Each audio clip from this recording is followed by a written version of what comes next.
Does that complete your manifestation, Honorable Tino? Yes, Madam Chair. Thank you. Now we recognize the Honorable Ko.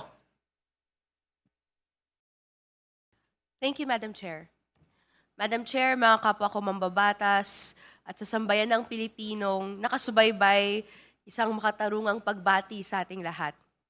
Ayon sa Rule 3, Section 5 ng Rules of Procedure and Impeachment Proceedings ng ika-20 Kongreso, masasabing sapat ang nilalaman ng complaint kung mayroon itong una, recital of facts na nagpapakita na ang usaping nakalatag ay saklaw ng otoridad ng House Committee on Justice. At ikalawa, kung may recital of facts na nagsasaad sa mga ginawa o hindi ginawa ng akusado na nagresulta sa isang offense, or in this case, ang pagtataksil sa tiwala sa publiko o betrayal of public trust.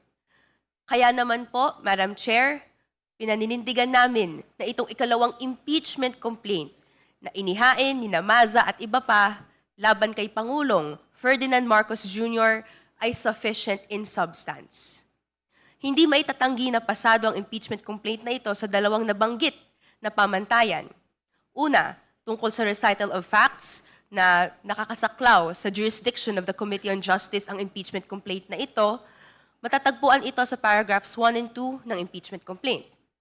Pangalawa, ang recital of facts na nagpapakita ng mga paglabag ng Pangulo, partikular sa tiwala ng publiko na inaakusa sa complaint na ito ay makikita sa bahaging Statement of Facts at Discussion. To refresh lang din po, the impeachment grounds include betrayal of public trust. And this standard is read alongside the declaration in the 1987 Constitution, particular po, Article 11, Section 1, which states, "Public office is a public trust. Public officers and employees must at all times be accountable to the people, serve them with utmost responsibility, integrity, loyalty, and efficiency, act with patriotism and justice, and lead modest lives." Nakasaad din po sa kasong Gonzales III versus Office of the President of the Philippines ang isang appreciation kung ano ang sinasaklaw ng betrayal of public trust. Ito ay mag-include ng acts which are just short of being criminal but constitute gross faithlessness against public trust, tyrannical abuse of power, inexcusable negligence of duty, favoritism, and gross exercise of discretionary powers. So maari po itong less than criminal but must be attended by bad faith and of such gravity and seriousness as the other grounds for impeachment. At inonote lang din po, hindi ibig sabihin na itong mga naka-enumerate, ito na po yung nilalaman ng betrayal of public trust. Pero ito ay ilustrasyon kung anong pwedeng nakapailalim ng betrayal of public trust. At dapat may standard nga na may bad faith and of gravity and seriousness. Kaya naman po muli, the complainants and we the endorsers find 3 acts that fall under this definition. Number 1, President Marcos Jr. adopted, implemented, and institutionalized a systematic scheme of corruption gamit ang tinatawag na baseline, balanced, managed, parametric formula as the official allocation mechanism for flood control and other infrastructure projects, thereby converting the national infrastructure budget into a centralized apparatus for plunder.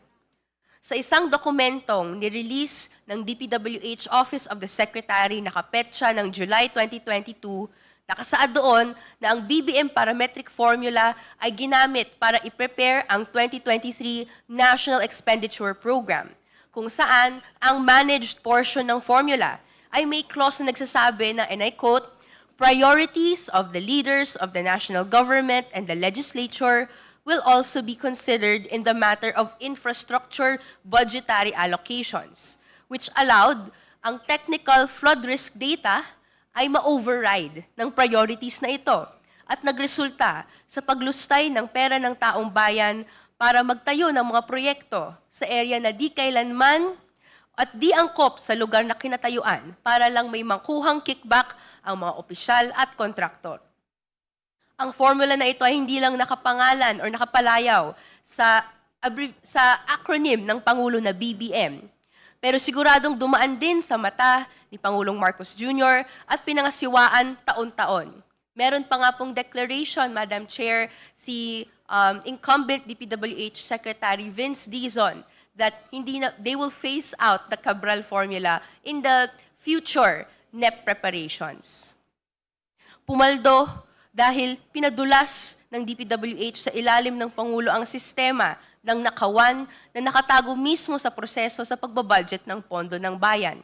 Nakakasira sa tiwala ng Pangulo, ng publiko, ang pag-imbento ng isang modus operandi na nagbibigay daan sa nakawan sa kaban ng bayan.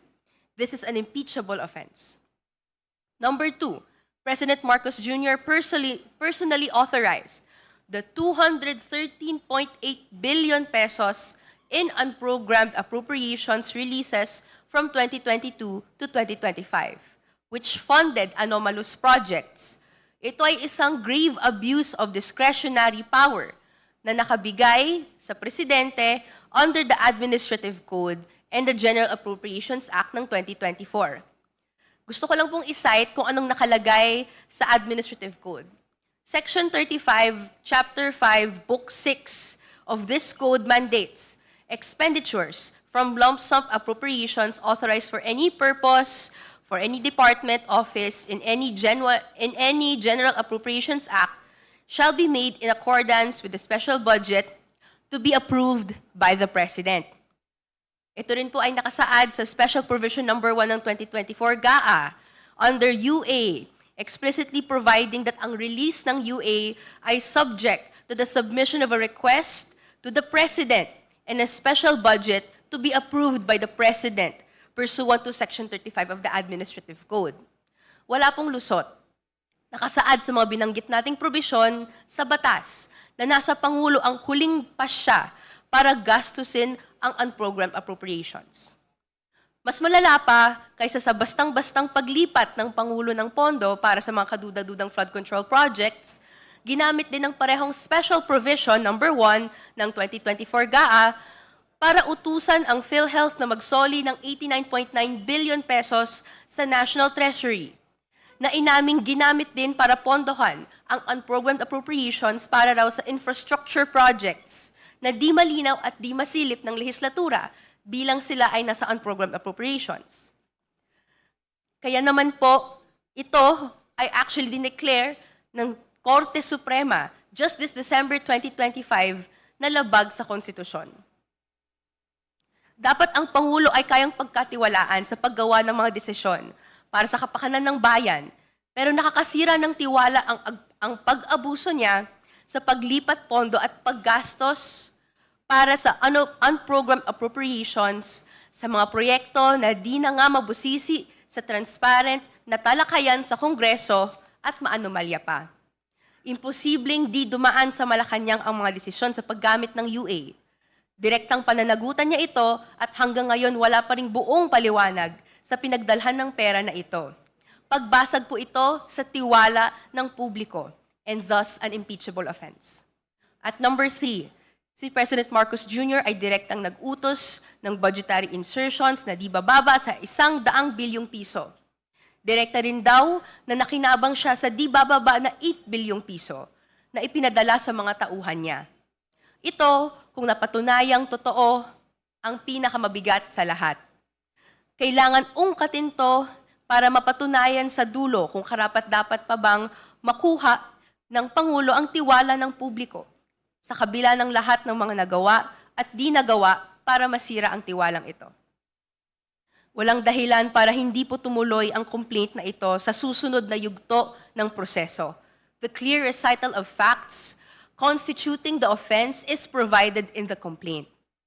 Kaya naman, Madam Chair, mga kapwa ko mambabatas, sa ngalan ng kabataan, nais kong ipaalala na ang pangalan ng ating komite ay Committee on Justice, na nanawagan ang taong bayan ng hustisya. Nanonood din at nakabantay ang kabataan, much like nung mas bata po ako, ay nakaabang tayo sa mga iba't ibang proseso na nakabinbin para itry ang mga publiko. Kaya naman kami handang ipaglaban ang katarungan at pananagutan, anuman ang maging pasya ng kapulungang ito. Thank you, Madam Chair. Thank you, Honorable Ko.